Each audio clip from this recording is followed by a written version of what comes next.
നമസ്കാരം. നരേന്ദ്രമോദി സർക്കാർ ഇന്ത്യയിൽ ഭരണത്തിലെത്തുന്നതിന് തൊട്ടു മുമ്പുണ്ടായിരുന്ന ഒരു ദീർഘമായ കാലയളവിൽ കാശ്മീരിലെ കാര്യം നമുക്കറിയാം. അവിടെ എന്നും തീവ്രവാദി നടത്തുന്ന കൊലപാതകങ്ങൾക്ക് ഒഴിവില്ലായിരുന്നു. നിരന്തരമായി അവർ ആളുകളെ കൊന്നുകൊള്ളുകയായിരുന്നു. എന്തിനേറെ ഒരു ഹൈക്കോടതി ജഡ്ജിയെ പോലും കാശ്മീരിൽ അന്ന് തീവ്രവാദികൾ വെടിവെച്ച് കൊന്നിരുന്നു.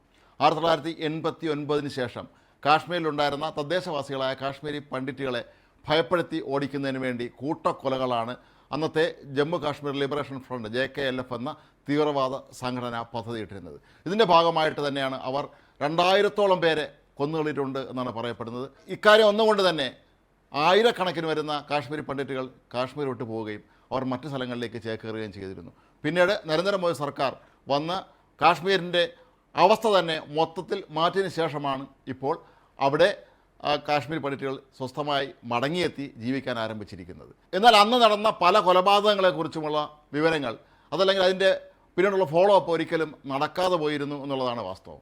എന്നാൽ കാലം എത്ര കഴിഞ്ഞാലും ഈ കർമ്മഫലം എന്നൊന്നുണ്ട് എന്നുള്ളത് നമുക്കറിയാം. 1990 ഏപ്രിൽ 18 കാശ്മീർ തീവ്രവാദികൾ അതായത് JKLF നേതാക്കൾ നടത്തിയ ഒരു ക്രൂരമായ കൊലപാതകത്തിലെ ഇപ്പോൾ അതിന് കുറ്റപത്രം തയ്യാറായിരിക്കുന്നു എന്നുള്ളതാണ് ഏറ്റവും പുതിയ വാർത്ത. 700-ലധികം പേജുകൾ വരുന്നതാണ് ഈ കുറ്റപത്രം. സരള ഭട്ട് എന്ന കാശ്മീരി പണ്ഡിറ്റ് വിഭാഗത്തിൽപ്പെട്ട ഒരു നേഴ്സിനെ ഈ JKLF തീവ്രവാദികൾ തട്ടിക്കൊണ്ടുപോയി അവരെ ക്രൂരമായി ബലാത്സംഗം ചെയ്തതിന് ശേഷം യന്ത്രത്തോക്കുകൾ ഉപയോഗിച്ച് വെടിവെച്ച് കൊല്ലുകയായിരുന്നു. എന്നാൽ 2024 വരെ ഈ കൊലപാതകവുമായി ബന്ധപ്പെട്ട് ഒരു തരത്തിലുമുള്ള അന്വേഷണങ്ങളോ മറ്റോ നടന്നിരുന്നില്ല എന്നുള്ളതാണ് നമ്മെ ഞെട്ടിപ്പിക്കുന്ന കാര്യം. ഇതെല്ലാവരും മറന്നുപോയ ഒരു കഥയായി ഇത് മാറുകയായിരുന്നു. കാരണം കാശ്മീരിൽ നേരത്തെ സൂചിപ്പിച്ചതുപോലെ ഹൈക്കോടതി ജഡ്ജി ഉൾപ്പെടെയുള്ളവരെ കൊന്നിട്ട് പോലും യാതൊരു തരത്തിലുമുള്ള അന്വേഷണം നടന്നിരുന്നില്ല. ഏതായാലും ഈ നേഴ്സിനെ തട്ടിക്കൊണ്ടുപോയതിൻ്റെയും ബലാത്സംഗം ചെയ്തതിൻ്റെയും കൊലപാതകം നടത്തിയതിൻ്റെയും എല്ലാം ആസൂത്രകൻ, മുഖ്യ സംഘാടകൻ എന്ന് പറയാവുന്നുള്ളത് JKLFിൻ്റെ തലവനായിരുന്ന യാസിൻ മാലിക്കാണ് എന്നാണ് ഈ കുറ്റപത്രത്തിൽ പറയുന്നത്. ഇയാളിപ്പോൾ മറ്റ് പല തീവ്രവാദ കേസുകളിലും പെട്ട് ജയിലിൽ കഴിയുകയാണ്, തീഹാർ ജയിലിൽ കഴിയുകയാണ്. ഇയാൾ നിർദ്ദേശിച്ചതനുസരിച്ചാണ് ഈ പാവം യുവതിയെ തട്ടിക്കൊണ്ടുപോയി ബലാത്സംഗം ചെയ്തതിന് ശേഷം ഈ തീവ്രവാദികൾ കൊന്നത് എന്നാണ് ഈ ഇപ്പോഴത്തെ കുറ്റപത്രത്തിൽ പറയുന്നത്. സരള ഭട്ട് ജോലി ചെയ്യുന്നത് അവർ താമസിച്ചിരുന്ന മേഖലയിൽ തന്നെയുള്ള ഒരു ആശുപത്രിയിലായിരുന്നു. പോലീസുമായുള്ള ഏറ്റുമുട്ടലിൽ പരിക്കേറ്റ പല തീവ്രവാദികളെയും ചികിത്സയ്ക്ക് എത്തിച്ചിരുന്നത് ഈ ആശുപത്രിയിലാണ്. സരള ഭട്ട് ഇവരെക്കുറിച്ചുള്ള വിവരങ്ങൾ അധികൃതർക്ക് അല്ലെങ്കിൽ ഇവർ നടത്തുന്ന ചർച്ചകളുടെ വിവരങ്ങളൊക്കെ തന്നെ അധികൃതർക്ക് ചോർത്തി കൊടുത്തു എന്ന് ആരോപിച്ചുകൊണ്ടാണ് ഇവർ ഈ സരള ഭട്ടിനെ തട്ടിക്കൊണ്ട് പോവുകയും വധിക്കുകയും ചെയ്തത്. എന്നാൽ ഇതെല്ലാം കള്ളക്കഥയായിരുന്നു എന്നാണ് പറയപ്പെടുന്നത്. കാരണം ഈ യാസിൻ മാലിക്കിനെ പോലെയുള്ള രക്തദാഹികളായ തീവ്രവാദി നേതാക്കളെ സംബന്ധിച്ചിടത്തോളം ആളുകളെ ക്രൂരമായി കൊല്ലുന്നത്, അത് കണ്ട് ആസ്വദിക്കുന്നത് ഈ യാസിൻ മാലിക്കിന് വലിയ ഇഷ്ടമായിരുന്നു എന്നാണ് പറയപ്പെടുന്നത്. സ്ത്രീകളെ ഭീകരമായി ബലാത്സംഗം ചെയ്തതിന് ശേഷം അതിക്രൂരമായി വധിക്കുക, അത് കണ്ട് രസിക്കുക എന്നുള്ളത് ഇയാളുടെ പ്രധാനപ്പെട്ട വിനോദങ്ങളിലൊന്നായിരുന്നു എന്നാണ് പിന്നീട് പുറത്തു വന്ന റിപ്പോർട്ടുകൾ വരുന്നത് സൂചിപ്പിച്ചിരുന്നത്. അതുകൊണ്ട് തന്നെയാണ് പല കേസുകളിലും പെട്ട് ഇയാൾ ഇപ്പോഴും ജയിലിൽ നിന്ന് പുറത്തു വരാൻ കഴിയാതെ തീഹാർ ജയിലിൽ കഴിയുന്നത്. സരള ഭട്ട് ജോലി കഴിഞ്ഞ് മടങ്ങുന്ന വേളയിലാണ് അവരെ ഈ ഒരു സംഘം JKLF തീവ്രവാദികളെത്തി പിടിച്ചുകൊണ്ട് പോയതും പിന്നീട് ഇവരുടെ മൃതദേഹം തെരുവിൽ കണ്ടെത്തിയതുമൊക്കെ. 2024 ഇത് സംബന്ധിച്ച സർക്കാർ അന്വേഷണം ആരംഭിച്ചത്. കാശ്മീരിൽ ഇപ്പോൾ നമുക്കറിയാം അവിടെ കേന്ദ്ര സർക്കാരിൻ്റെ കൃത്യമായ നിരീക്ഷണത്തോടുകൂടി തന്നെയാണ് അവിടെ എല്ലാ കാര്യങ്ങളും മുന്നോട്ട് പോയിക്കൊണ്ടിരിക്കുന്നത്. അങ്ങനെ 2024 സംസ്ഥാന DGP തന്നെയാണ് ഇത് സംബന്ധിച്ച കൂടുതൽ അന്വേഷണത്തിന് ഉത്തരവിട്ടതും.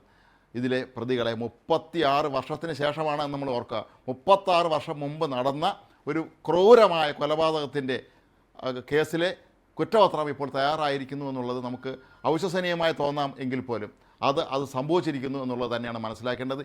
ഈ കേസിലെ പ്രതികൾ പലരും ഇന്ന് 70-80 വയസ്സിന് മുകളിലുള്ളവരാണ് എന്നുള്ളതാണ് മറ്റൊരു പരമാർത്ഥം. ചില ആളുകൾ മരിച്ചു പോയിട്ടുണ്ട്. എങ്കിൽ പോലും ഇതിലെ ഒന്നാം പ്രതിയായ ഈ യാസിൻ മാലിക് എന്ന ക്രൂരനായ JKLFിൻ്റെ തലവൻ ഇപ്പോഴും അയാൾ ആരോഗ്യത്തോടുകൂടി ജയിലിൽ തന്നെ കഴിയുന്നുണ്ട്.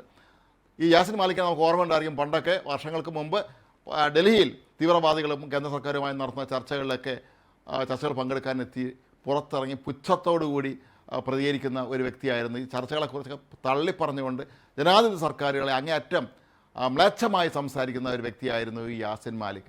അയാൾ വർഷങ്ങളായി ഇപ്പോൾ ജയിലിൽ കിടക്കുകയാണ്. ഏതായാലും ജമ്മു കാശ്മീർ പോലീസ് തീഹാർ ജയിലിലെത്തി ഇക്കാര്യത്തിൽ ഇയാളെ കൃത്യമായി തന്നെ ചോദ്യം ചെയ്തിരുന്നു.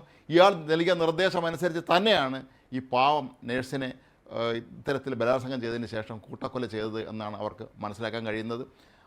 കാശ്മീർ തീവ്രവാദികൾ അന്ന് അവലംബിച്ചിരുന്ന നയം അവിടുത്തെ കാശ്മീർ പണ്ഡിറ്റുകളെ ഭയപ്പെടുത്തുന്നതിന് വേണ്ടി സ്ത്രീകളെ തട്ടിക്കൊണ്ടുപോയി ബലാത്സംഗം ചെയ്തതിന് ശേഷം ക്രൂരമായി കൊല്ലുക എന്നുള്ളത് തന്നെയായിരുന്നു.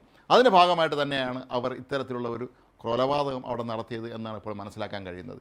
ഏതായാലും 36 വർഷത്തിന് ശേഷം ഈ കേസിലെ പ്രതികൾ ശിക്ഷിക്കപ്പെടുകയാണെങ്കിൽ അത് ഒരുപക്ഷെ ഇന്ത്യൻ നീതിന്യായ ചരിത്രത്തിലെ തന്നെ ഒരു വലിയ സംഭവമായിരിക്കും.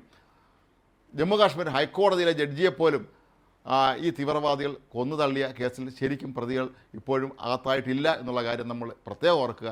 ഒരുപക്ഷെ ഇനി അങ്ങോട്ട് അന്ന് ഈ തീവ്രവാദ സംഘടന നടത്തിയ പല കൊലപാതകങ്ങളെക്കുറിച്ചുള്ള അന്വേഷണങ്ങൾ ഇനിയും നടക്കുമായിരിക്കും. അങ്ങനെ കൂടുതൽ ഇവരുടെ ക്രൂരകൃത്യങ്ങൾ പുറത്ത് വരിക തന്നെ ചെയ്യും എന്നുള്ള കാര്യം ഉറപ്പാണ്. എന്താണെങ്കിലും 36 വർഷത്തിന് ശേഷം ഒടുവിൽ അന്തരിച്ച അല്ലെങ്കിൽ ഇവരുടെ കൈകളെ ക്രൂരമായി കൊല്ലപ്പെട്ട സർള ഭട്ട് എന്ന നമ്മുടെ ആ സഹോദരിക്ക് നീതി ലഭിച്ചിരിക്കുന്നു എന്ന് തന്നെ വേണം പറയാൻ.